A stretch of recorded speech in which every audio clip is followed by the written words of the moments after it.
The pain you are about to see is heartbreaking.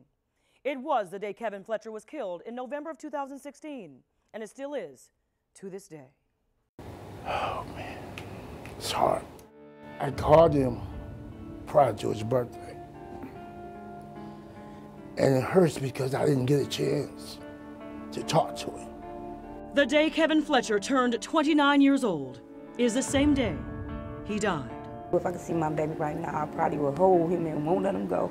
Kevin Fletcher was a devoted son, father, and a blissful fiancé. Katie Summers was his lucky lady.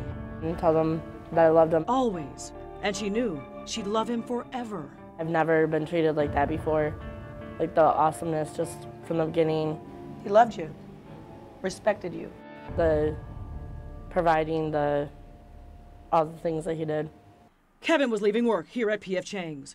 He was on his way home to Katie and their little boy, Junior. It was a nice enough day for him to ride his bike back and forth, so he did.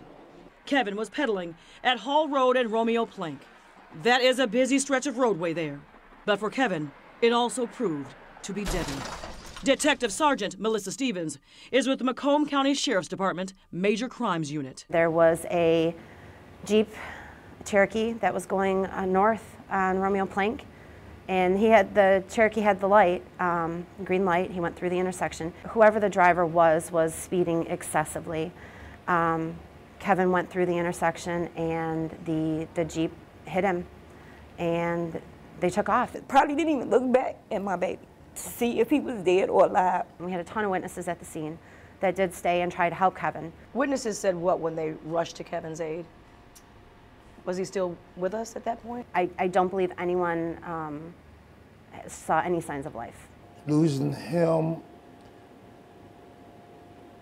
hit deep.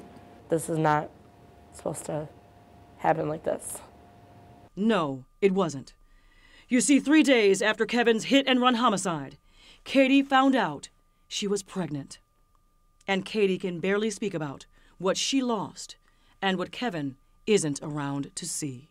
Not that my baby would have been so happy to have my little girl. When you look at Kevin's family and you take the badge off for a second, how does it make you feel? Poor babies. Daddy was a good man. He was on his way home from work. He was coming home to you guys. And I'm going to do everything I can to figure out who did this to him.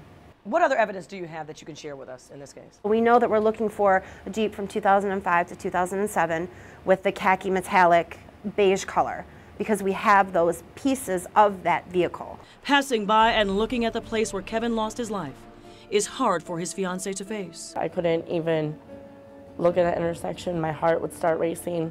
My legs would go numb. Now, more than a year later, Kevin's loved ones try to remember and hold on to all the love that Kevin left behind. And he gave you Caitlin. Thanks for being the best, person he could be to us. A great father. You always provided for us, and I just feel terrible that his life ended so soon. I miss my baby so much. We know he's here right now watching this all happen. What would you say to him? I love you, son. 1,000 times over, I love you. Kevin's family needs your help. They want and they deserve answers. If you know anything at all about this hit and run, call Crime Stoppers, please. You do not have to tell them who you are, just tell them what you know. I'm Andrea Isom, 7 Action News.